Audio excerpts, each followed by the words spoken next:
Hi everyone, this is Jan. I guess the second time is a charm tonight. My program crashed, so I'm going to start over really quick here.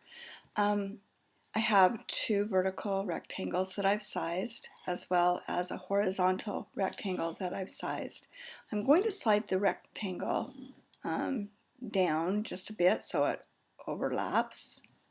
I think I want my door to be about that tall. I'm then going to highlight one of the vertical rectangles, and I'm going to use path and union to join those two together.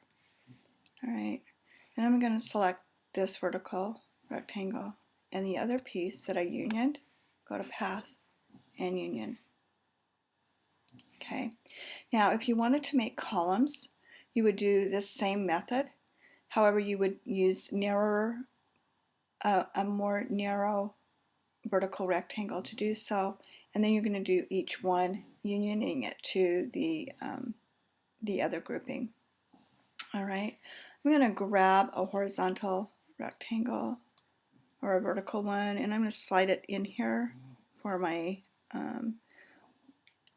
lower room window. I'm going to do Control C, Control V, and I now have a copy of that.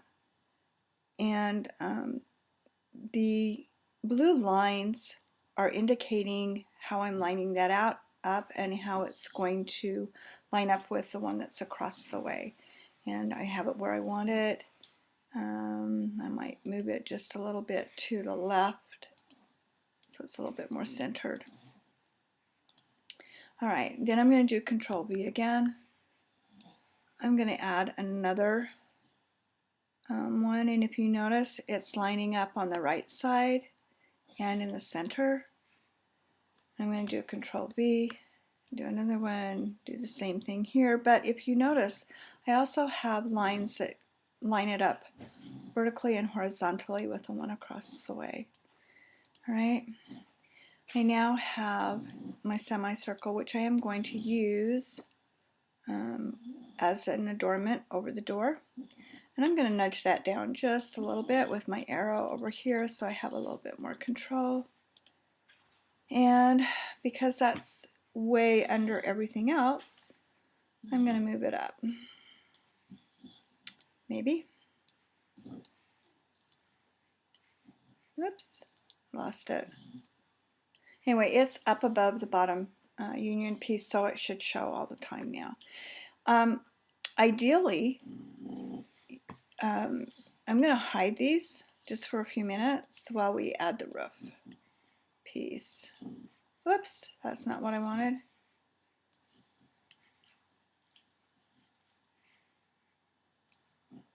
Okay, where'd you go? And one more, sorry.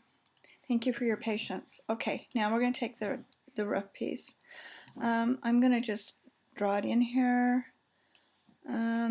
I think I've got a little bit too much pitch on it, so I'm going to tighten that up a little bit, and I'm going to scroll it in and slide it over.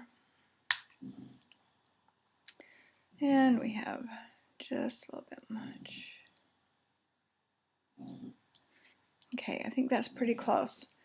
And so what I'm going to do now is I'm going to highlight both pieces. I'm going to take it up to path, and I'm going to union it.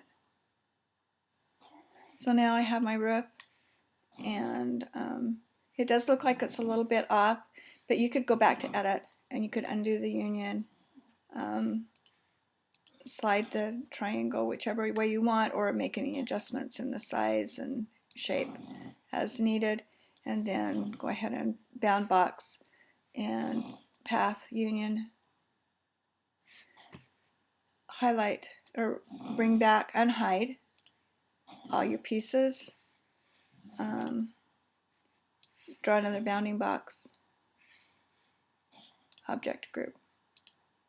Okay, let me do a really quick example of those columns. All right, so I'm just going to bring a bunch of rectangles over and just space them however you want. They don't have to be a 1/2 inch wide by 1 inch long. You can make them any width you want.